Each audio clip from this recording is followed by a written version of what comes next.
Hello, my name is Matthew Chan, and I want to welcome you to the premiere episode of The Success Formula. And I am the co-host with our lead host, Ray Williams. He's an executive coach from Vancouver, Canada, and I'm really excited to be working with him on this project. Now, he's going to introduce himself, but as my role as his co-host, I have to say a couple of good things about him. He's the co-founder of Success IQ University.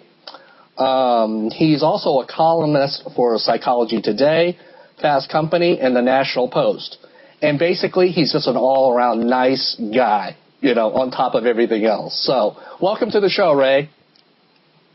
Thank you, Matthew. It's my pleasure to be here with you and to co-host this series of, I think, great talks that people are going to find really interesting. I have every confidence in it. I'm really appreciative of you joining me for this grand experiment. And I have to tell you, I'm going to confess to the audience. I mean, this is really going to be a great benefit. I get to talk directly to the man. So, and we're going to learn a lot of great things from you, Ray. Thank you, Matthew. And the success formula, hopefully it's the kind of, we know it's going to be the kind of topics and the kind of interest that people are going to be thinking about as they're watching the show and take away with them some real nuggets of, wow, I can try that in my life. I never thought of that before. This is something that could make a difference in my personal life, my professional life, my career, in terms of being more successful. So we're gonna unpack that, and just like an onion, Matthew. We're gonna kind of take away layers a piece at a time, so you have an opportunity to see the whole thing, but also what each layer looks like. And I think people are gonna find this really interesting. Well, I have to tell you, I mean, the title itself is genius. I mean, we were talking yesterday what we're going to call this show, and you hit it on the first shot. And I said, I love it, and I think people are going to be very, very interested.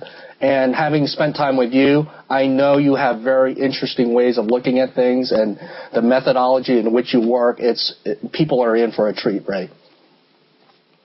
Thank you. Even the title itself, it's actually spun out of Success IQ University and the work that I did with my partner, Stephanie Frank, who we still have creative projects undergoing. And so it was a result of a couple of years of work at taking a look at how are people successful? What do we call success? What are the elements of it? How can you increase it? So we're going to be talking about all those things, Matthew. Okay. Well, there's no time like the present, Ray. So why don't we just jump in and let's just tackle what you see success is all about. What does that really mean? Good. So that's a good starting point, Matthew. So people define success in different ways. That's one of the things we found out in our research. It's one of the things that other people who have written on the topic have found out.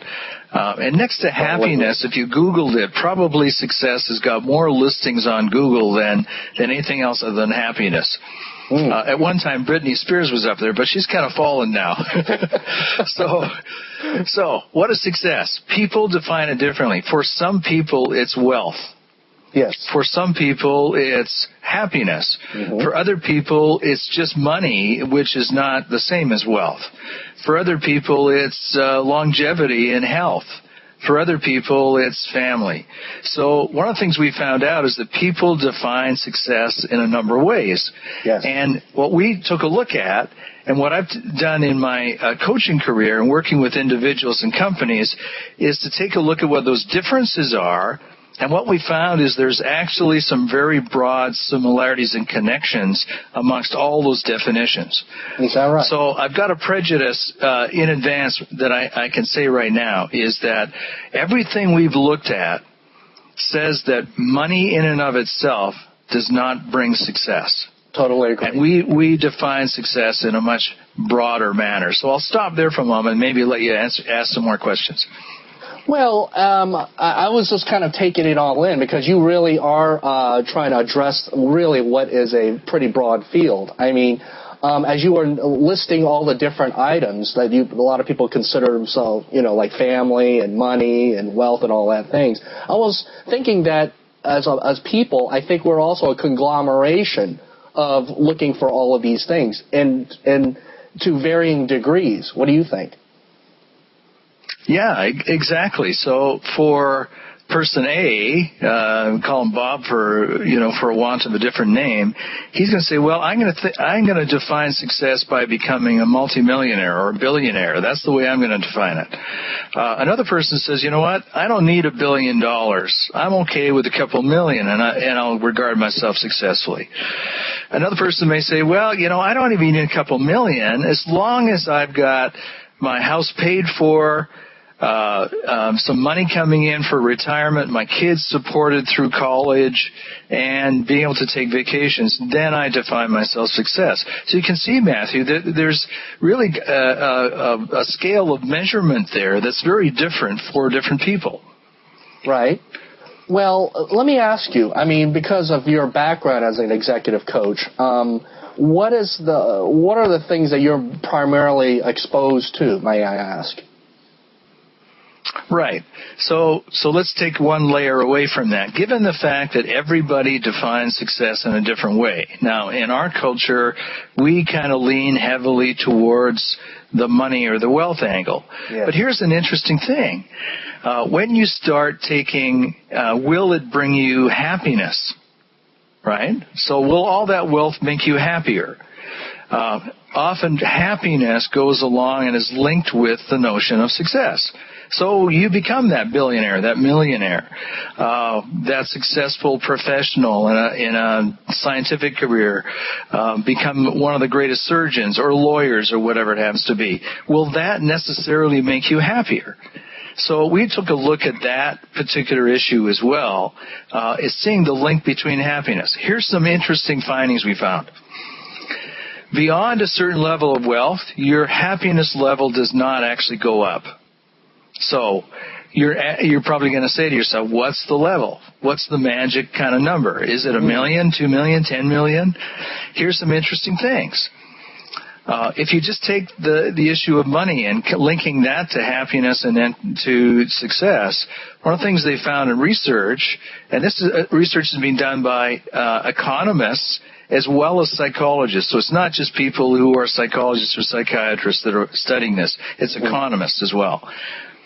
They're saying the difference between somebody who makes $75,000 a year and $10 million a year at a level of happiness is 1%.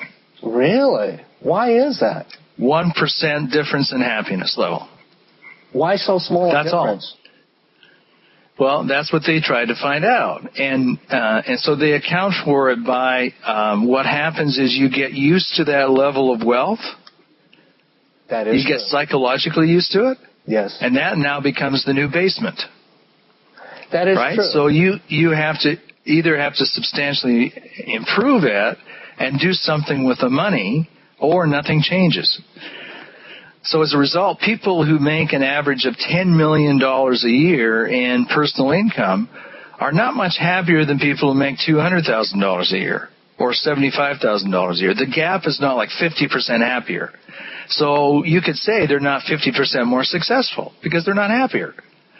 So that's one of the ways that we use to measure success is, does it make you happier? Because that's one of the measurements you can use.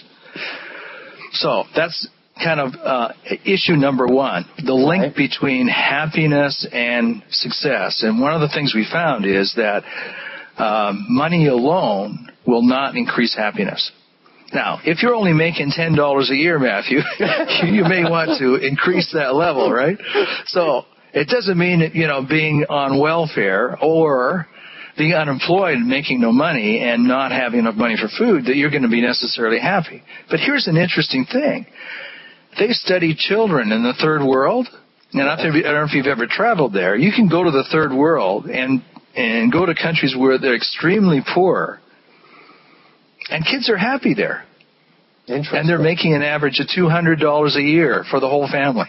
How can they be happy? I don't know. So there's a thing. What happens is it's called by a psychologist. It's called the hedonic effect. There's a difference between pleasure and happiness. And if you aim at success, of which wealth might be your definition, only based upon the pleasure it brings you, it can only bring you pleasure for a small period of time. Because it's not sustainable, sex right? can. It's not sustainable. It's the same thing with sex and drugs and alcohol. Yes, there is a finite and a lot of other time. things. And you have to ramp it up to the next level in order to get the same effect. Right? Right. Well, I wasn't really thinking about such potent experiences, but, I was kind of thinking even in my own life, I was listening to you, that, as we strive to accomplish more and do more in life and become more successful, as you say, what we look towards continues to go up higher. So every time you achieve one level, you're looking up to the next level. So I could easily see myself like, okay, I have $1 million. Okay, well, you don't pay attention to everything you have. You're looking, well, gosh, there's the guys that have 10 million, 5 million, 10 million, 20 million, Bill Gates and those types. So you're always looking upwards. At least that's been an experience. Right, exactly. Yeah, that's exactly. You're making the point is that the ceiling becomes the new basement. Yes. Absolutely. So then you're constantly having to redefine your success level over and over and over again if that's the only way you define it. So you have to be really careful about defining success as some kind of a ceiling or a target that's one-dimensional. The thing, for example, they interviewed Bill Gates. You mentioned Bill Gates. Yes. One of the things he said is I didn't really consider myself a wealthy man until I established the Gates Foundation and started to pour my money into it to help children in the world. Interesting. It changed his definition. Changed his definition of success. He now considers himself a truly successful man compared to the time when he was not doing any of that kind of work before he was married. Now his prime focus is on helping children in the world with his wealth. He can now redefine his success in a much more complete way. Without dwelling on Take another example. Oh, sorry. Yeah, go ahead. Well, what I was going to say is, without dwelling on Bill Gates too long, is that I've actually followed his career. I mean, I used to come from the Microsoft world, so he was well revered during those years. And the thing about it is, we saw him get married, we saw him have children, and then of course now, he talks about having to take his kids out and all this stuff. So I'm kind of wondering if his definition of success has been influenced by the family and the children and his wife, who's been a powerhouse in the foundation, Melinda, I believe. So I find that interesting. Yeah, very good point. Yeah, and I think what happened with Bill Gates, and he's commented on this before, is that his definition of success has broadened now to include a lot of other factors instead of being one-dimensional. Another example would be Warren Buffett, and you probably had a chance to study him as well. Yes. Warren Buffett made a commitment really early in his life that all his wealth would not be passed on to his children and his family. He has said that. He has said that, and they knew that. When they interviewed his kids, he said, yeah, we knew that years and years and years ago. He said all his wealth would not be automatically passed on because he didn't value that wealth the same way. So he viewed success as something that you have to work towards, but it has a very broad definition. And again, Warren Buffett has said that he's going to give away 90% of all his wealth. So his definition of success is what you do with it to give back to the world. That's now becomes part of his definition.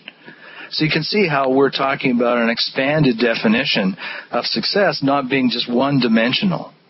Absolutely. So where do we go with this, Ray? I mean, we have this insight, okay? We're all individuals, and our listeners have all these different contexts from where they're coming from. What would you advise our listeners to go next? Do we need to define it, put it down on paper? Do we meditate? What's the next step you're thinking? Yeah.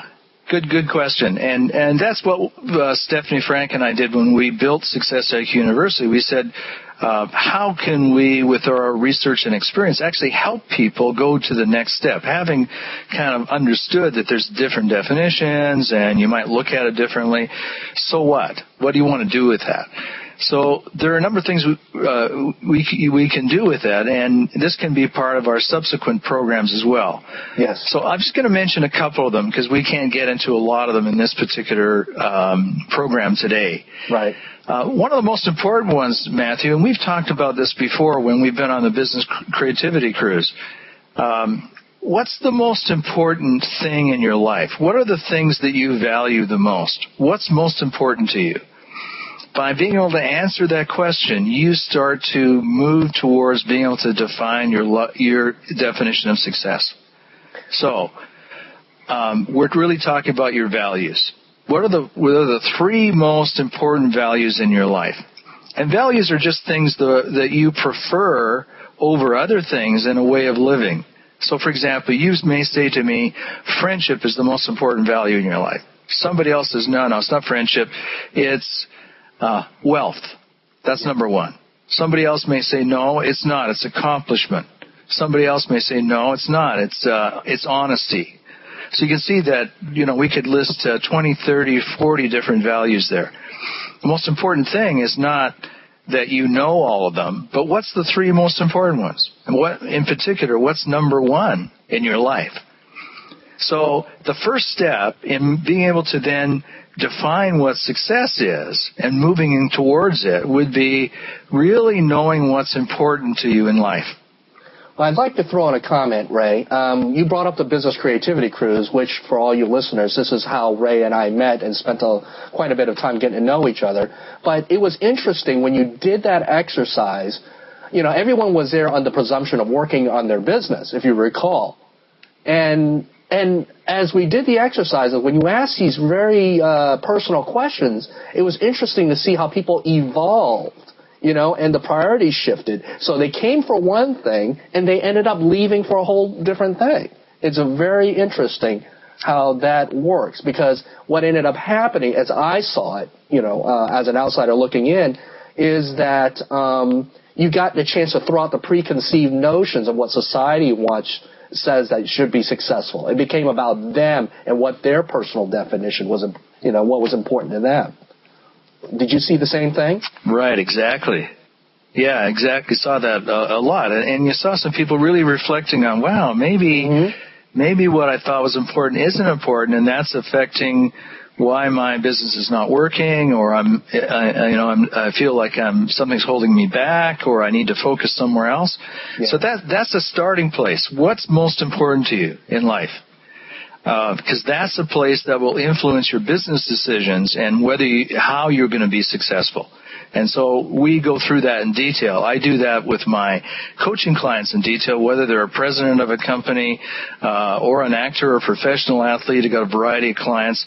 Do exactly the same thing. What's most important to you in life? And is that where you're spending your time and energy? So one of the things we find out, Matthew, is that where people run into problems, and this will affect their level of success in life, what they say is important is not where they're spending their time and energy. There's a conflict. It doesn't match. There's inconsistency. So that's why it's so important to start there. So that's number one. Number two thing in being able to kind of unravel this onion to a second level is there an alignment between who you are as a person inside you and the way you show up in the world? Okay. In other words, are you the same with people as you are with yourself? So, for example, you may say to yourself, hey, I'm a really, really honest guy. I'm always honest. And in your business dealings, you're not honest. With your mother-in-law, you're not honest. With your girlfriend, you're not honest. With your spouse, you're not honest. When that happens, you create what's called cognitive dissonance.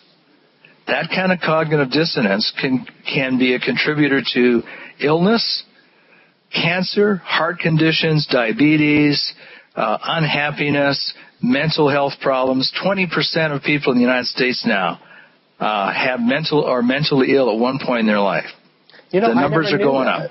I've always used the word, obviously you've done a lot of research on this. I didn't even know there was a term for it. You said cognitive dissonance. I just called it congruency. I always think that it's important to be congruent. I didn't realize that it was actually studied upon and so forth. So that's great. And the cognitive dissonance, what it does is it produces, because your mind and body are intimately connected, you can't separate mind from body. Cognitive dissonance produces problems of ethics and morality and health and emotional problems in time. So if you think certain things are important and you think that's what's inside you, but that's not the way you show up in the world, that's going to create cognitive dissonance, and it will have serious implications for you and your health. There's no question of that. Well, Ray, I'm almost scared to go on with my next question because, well, the reason being is we've only got like another 10, 15 minutes on this episode, and we may have to continue this conversation.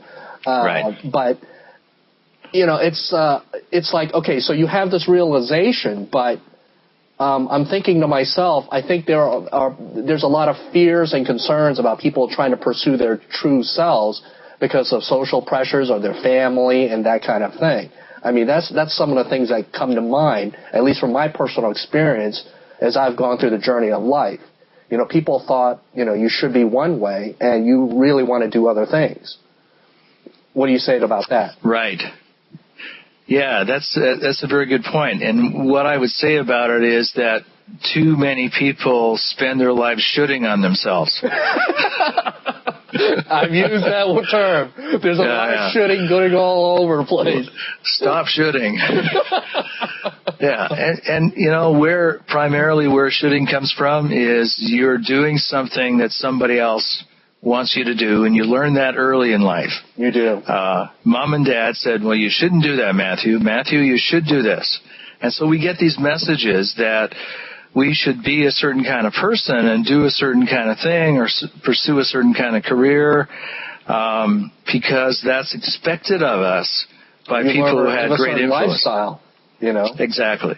That creates cognitive dissonance too, because we're not doing something that's true to our heart and who we really are internally. It's very different to pursue a career as a lawyer or as an entrepreneur or as a CEO or as a professional athlete because you want to do that versus that's what your parents expected you to do.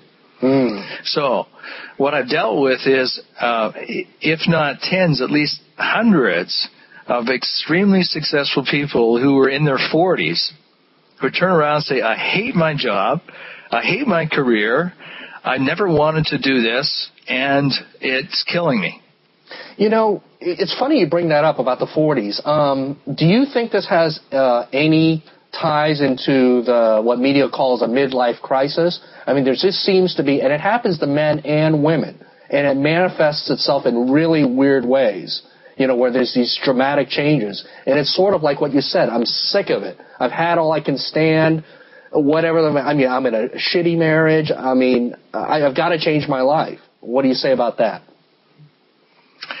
Yeah, I don't know that the midlife crisis is necessarily a scientifically defined thing that is true.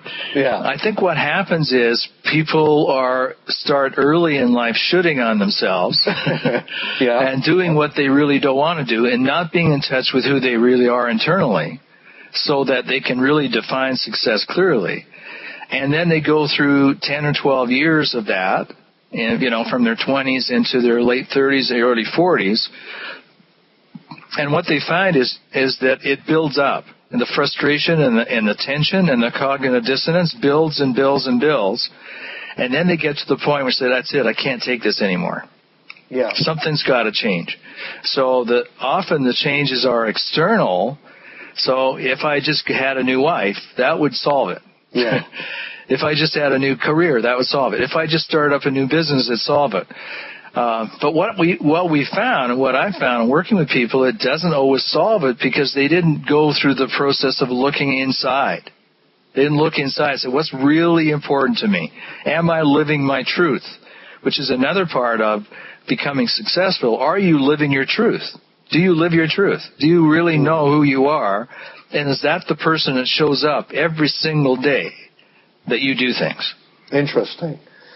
Well, I think this is one of the reasons why I've been kind of passionate about working on the show with you, because I think there's a lot of emphasis on hardcore skills and how-tos, and I'm not saying they're not important, but I feel that there's just not enough of what we're talking about today. These decisions, the introspective stuff. Today, I'm still very, very technical. I'm sure you know that, and a lot of the people that my friends and business associates, I can be as technical as the next guy, with the computer guys. But more and more, I have spent an equal amount of time thinking about these issues that you're talking about, because they do have a huge influence, I believe, on the results in your life. Right, and what I'd say is there needs to be a balance, and in our society, in our culture, the balance tends to be a bit skewed. Let's put it this way. When's the last time, and I don't know how many times you've gone to a funeral or a memorial service for someone who's died, and they talk about the person in terms of, I really remember Bob because he worked so hard. Or I really remember Bob because he was a great manager in the office, and we got 23 projects done on time, on budget with him. They don't talk about that at the funeral. They don't. They talk about what a great guy Bob was, yes, and the way in which they touched them in their personal lives. So, when it comes to the end of your life, people won't remember how efficient you were, how effective in getting the job done you were. They'll remember you as a person. Yeah. Okay? So that's one thing. So the second thing is that there needs to be a balance in being and doing. Can you elaborate on that? Yes, a lot of people don't understand the issue, the difference between being and doing. So why don't you give an example? So doing is your checklist every morning. Okay, I got 10 things I got to do today. Got to get these done. And you just go, and your mind goes 100 miles an hour, and mostly it's in your prefrontal cortex, your cerebral, analytical part of your head that says, get this done, and get this done, get that project done, get this technical thing done, whatever it happens to be. And it can also occur in the home, too. It's not just at work. That's doing. It's getting stuff done. Mm-hmm. Using your head. Using the analytical, rational part of your head. Okay, being is not getting things done, but just being the kind of person you want to be in the present moment, right now, without having to accomplish anything. Okay, that's foreign to us in our society. But it's the being notion, it's the being idea that's actually going to bring you calmness and serenity and better health and a sense of, I'm feeling good about myself in the world and my relationships. It's the being part that has to balance the doing part. And that part of your brain is a different part of your brain that operates. It's also, it means your whole physical system doesn't have so many stress hormones in it. So meditation and mindfulness is part of the being way of living. So what's happened is our culture tends to tilt towards the doing part, and not enough of the being part. And if you went too far on the being part, you'd just be sitting in sandals on the beach looking at the sunset all the time, right? Yeah. That's not realistic either, although some people would like to do that. Well, I think you've heard of this, the saying, the be, do, have. Actually, you said there's a lot of people worry more about the doing. Well, there's even more people worried about the having. And we just need to flip the equation around. Yeah, exactly. Focus on the being, and the doing and having becomes much easier.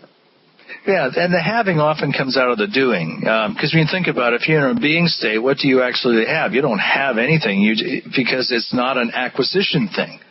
It's not. There's nothing to be done, so there's nothing to have. And other cultures, for example, in Asian cultures, there's much more of a balance between the being and the doing in terms of the way they live their lives. It's also a different orientation to time, Matthew.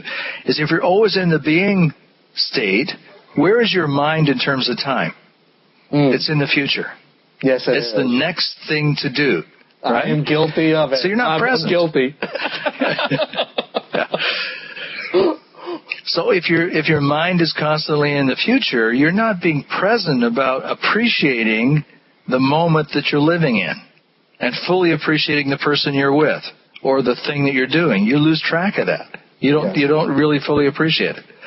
So being in the mode, when you're in the present, you can fully appreciate what you're doing right now. I like it. I like it very much. Well, okay, as we wrap up this particular episode, Ray, how would you summarize for our listeners and viewers, I guess how could we boil it down for some takeaways for them in this first episode? Right. That they can start applying today. Yeah, and because I was unable to kind of go into the full onion unreeling of all the layers of success, I wanted to, first of all, define it and indicate that people have different definitions of success. Yes. And it means a lot of different things to different people. And if it's one single thing, like only money, that has some limited kind of effect on your total appreciation of success. Okay. Secondly, that the issue of happiness is always connected to success, because if you're successful but not happy, that creates problems in and of itself. And you'll see many people that are extremely wealthy and they're very, very unhappy in life. Yeah. So what would be the point in being that way? So happiness has to be linked to our definition of success as well. So that's the second takeaway. Okay. The third takeaway is that one of the most important first steps to take is being able to define what is important in your life. What's the most important things in your life? What are your top values? And do you live in day in and day out? That's really, really critical. Okay. And the fourth takeaway and the last takeaway is the connection between who you are inside as a person the same as what you actually do in the world. Because if it isn't, you're creating cognitive dissonance, and that's going to make you a very unhealthy person. Okay. Well, Ray, I think you did a real great job on encapsulating the bigger ideas in this premiere episode. I mean, I definitely agree with you that there's really, what we've just touched is there's so many layers to it, and which is the reason why we have this show, because there's just no way we can talk about such a large subject in any one video. And so we've dedicated, at least at this point, a mini-series to this so that Ray can get his thoughts out. So, Ray, I'm really appreciative that you're here doing this, and I'm really excited, and I think our listeners are going to really enjoy this. So are there any other parting words you'd like to say regarding this experience and going forward on the next few episodes to our viewers? Yeah, there's a famous quote, and I wish I could remember who said it, but I'll just kind of say it. Okay. Anyway, people live every day as though it's the first day of their life, or it's their last day of their life. Both people are right. Wow, okay. It's the same thing. Okay. It's the same thing. Okay. Well, thank you, audience. We appreciate you viewing the premiere episode of The Successful Formula with Ray Williams, and we hope that you will tune in on the next episode of The Success Formula, where we'll talk about more interesting things. On behalf of Ray and myself, thank you for joining us, and we'll see you in the next episode. Thank you. Bye for now.